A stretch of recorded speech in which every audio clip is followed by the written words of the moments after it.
안녕하세요 여러분. 종교와 사상으로 있는 한국문화 수업을 맡은 이효진입니다.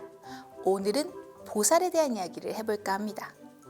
한국에서 보살이라고 하면 절에 다니는 여성 제가신자를 연상하지만 사실 산스크리트인 보디사트바의 한자식 표현인 보리살타의 줄임말입니다.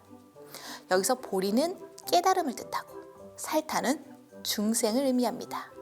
즉 보살은 깨달음 위에 노력하는 사람 또는 깨달음이 확전된 사람이라는 의미를 갖는데요.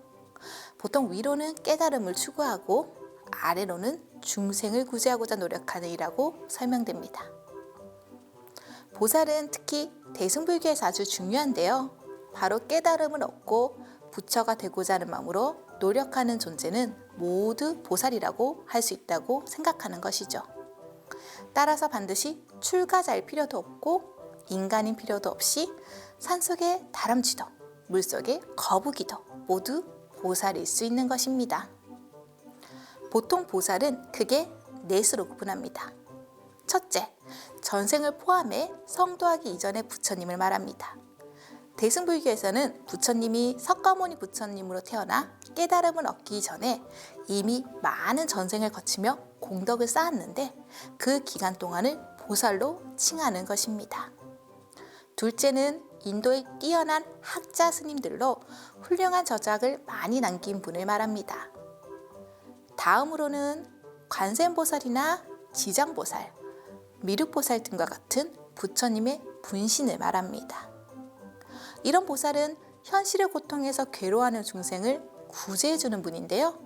상당히 인기가 많아 많은 신도들이 믿고 모시는 보살이죠. 마지막으로 불법을 구하려고 하는 구도심을 가지고 수행하는 사람들을 보살이라고 합니다. 대승불교에서는 모든 사람은 부처가 될 수 있다고 보기 때문에 깨달음을 구하고자 노력하는 사람을 모두 보살이라고 부르게 됐죠. 이런 의미에서 여성 제가신자들을 보살이라고 부르는 것입니다.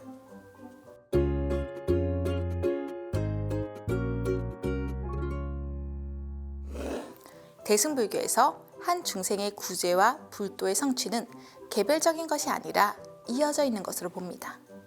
즉 깨달음을 얻으면 홀로 부처가 되는 것이 아니라 그 깨달음을 중생에게 돌려주고 중생을 구제해주는 자비행이 필요한 것이죠. 또한 스스로를 깨달은 자라 생각하고 중생을 깨닫지 못한 자라고 구분하는 것은 아직 깨닫지 못한 것입니다. 왜냐하면 우리는 어떤 실체가 존재한다며 대상을 구분하는 마음을 가지고 있지만 사실 어느 것도 고유한 것은 없기 때문이죠. 이 진리를 깨달으면 나와 너의 구분도 사라집니다. 그래서 대승불교에서 나와 너는 분리된 존재가 아니라 이어져 있는 한 몸이라며 무차별, 무분별의 경지를 이야기하죠. 대승의 근본 목표를 반야 바라밀다라고 합니다. 반야는 지혜라는 말로 여기서 지혜는 사물을 올바로 아는 능력을 의미합니다. 반야경에서는 반야를 공, 무집착, 무소득 등으로 나타내고 있습니다. 바라밀 혹은 바라밀다는 파라미타의 한자식 발음으로 피안에 이른 상태 또는 최상의 상태를 의미합니다. 이것을 도피안이라고 합니다. 하지만 이 도피안에 도달하는 것은 목적이 아닙니다. 결과나 완성에 집착하지 않고 끊임없이 이 길을 향해 가는 것이 바라밀의 진정한 의미인데요. 대승불교는 이러한 보살행을 무한히 펼쳐나가는 보살의 불교라고 할 수 있습니다. 또한 대승이란 큰 수레라는 의미입니다. 여기서 수레라는 것은 대승불교의 진리인 대반야를 말하는 것입니다. 자신의 열반말을 중요시하는 불교를 이해 대조의 소승, 즉 작은 수레라고 불렀습니다. 오로지 자신의 열반에만 집착해 다른 이의 고통을 돌보지 않고 다른 이들이 깨달음을 얻도록 도와주지 않는 작은 수레를 비판했죠. 결국 나와 너의 구분을 없애는 것이 대승불교의 지혜이며 반야의 지혜입니다. 그리고 보살은 이러한 지혜를 바탕으로 어떠한 집착도 없이 이타행을 실천하는 자인 것입니다.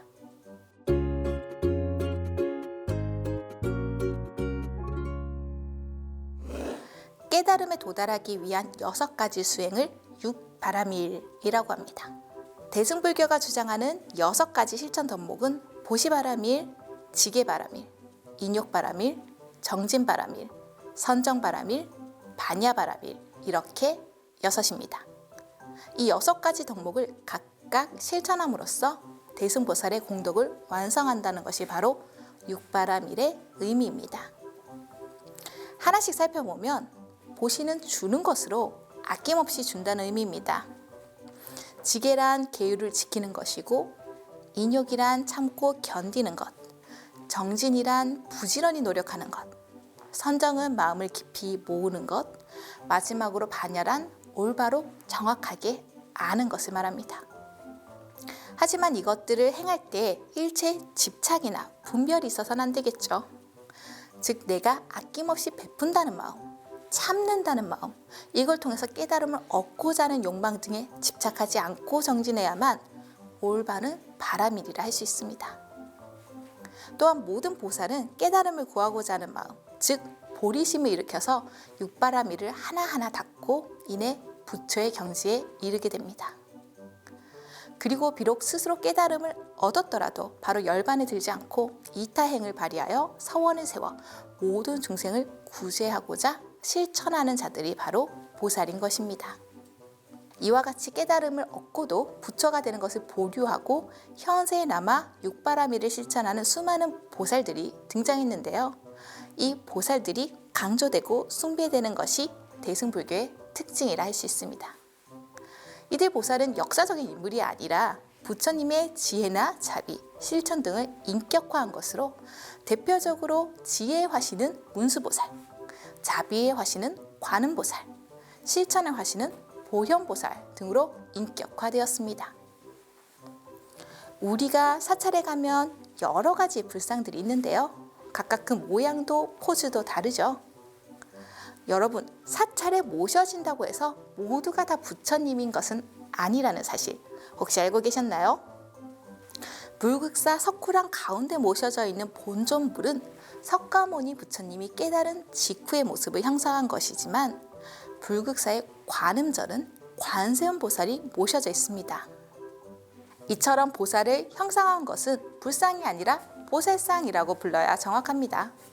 보통 보살상은 머리에 보관을 쓰고 목, 팔, 손목, 다리, 귀 등에 장신구를 붙이는 등 화려한 외관을 하고 있습니다.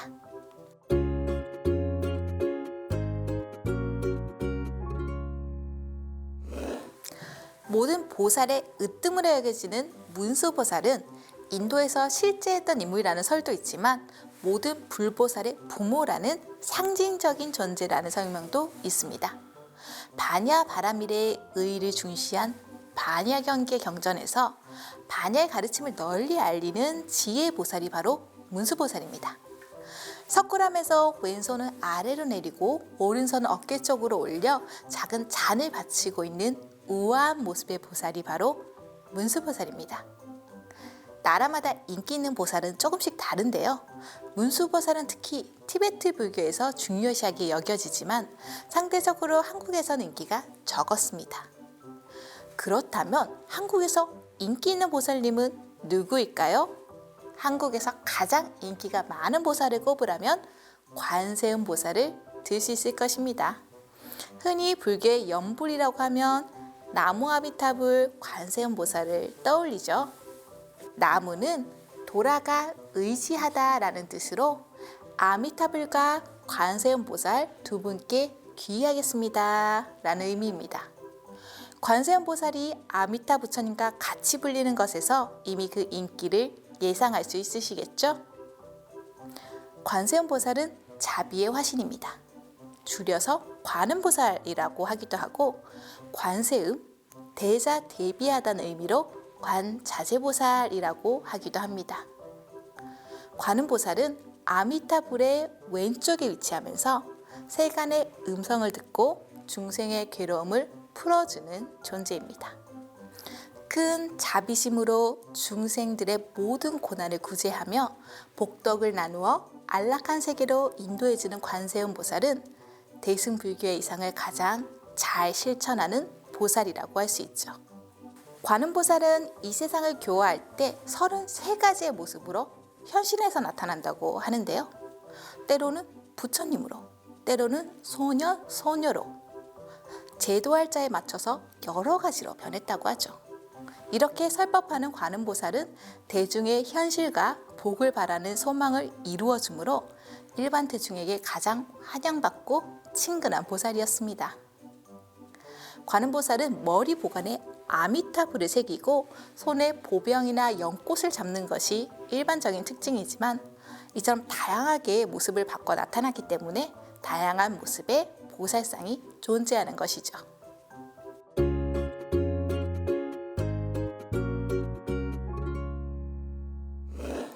한국에서 유명한 보살이라고 하면 미륵보살을 빼놓을 수 없죠. 미륵신앙은 삼국시대 때부터 믿어져 왔는데요. 우리에게는 궁예가 스스로를 미륵으로 자칭한 것으로 유명합니다. 미륵보살은 우리가 사는 시기에 나타나신 현재 불인 석가에 이어 다음 미래의 성불하리라는 수기를 받아 도솔천에 올라가 천인들을 교화하는 보살입니다. 석가모니 부처님의 인멸 후 56억 7천만 년을 지난 다음 사바세계에 다시 출현했는데요. 화림원 안에 용화수 아래에서 3회의 설법을 펼치고 부처님이 못다 제도한 중생들을 모두 제도한다는 미래불입니다. 이렇게 미륵은 보살과 부처 두 가지 성격을 가지고 있어서 보살상으로 조형되기도 하고 불상으로 조형되기도 합니다. 미륵은 세상에 내려와 부처가 되어서 이 세상을 미륵 정토로 만들다고 전해져 내려왔기 때문에 중생들은 언젠가 이 미륵이라는 구세주가 나타나 인간을 구원하고 이 세상을 정토로 만들 것이라고 믿었습니다. 사회가 혼란할수록 이 미륵에 대한 신앙은 깊어졌고 불국토에 대한 희망과 기대를 주면서 민중들에게는 친숙하고 인기 있는 보살이 되었죠. 다음은 지장보살입니다. 지장보살은 대지의 덕이 의인화된 보살로 본래 인도 신화 속 브라만교의 지천이라는 대지의 여신이었는데 이것이 나중에 불교에 습합된 것입니다. 습합 기억하시죠? 또한 지장보살은 명부전에 모셔지는데 부처님께서 인멸하신 후 미래에 미륵보살이 부처가 되어 이 세상에 오실 때까지 부처님의 빈자리에서 육도에 남아 중생을 구제해 주시는 보살입니다. 육도에 대한 이야기는 다음 시간에 자세히 설명하겠습니다만 이 안에 대표적으로 지옥과 우리가 사는 인간 세상이 있죠. 지장보살은 지옥에서 고통받는 중생을 제도해서 극락으로 인도해 주기 위해 지옥에 한 명의 죄인이라도 있으면 성불하지 않겠다고 하시며 육도의 모든 곳에서 중생의 고통스러운 소리가 들리면 즉시 달려가 구조해주는 보살입니다. 다른 보살들과 다르게 화려한 관을 쓰지 않으시고 머리를 깎고 지팡이를 든 출가자의 모습을 하고 계시죠. 들을수록 정말 흥미롭지 않나요? 감사합니다.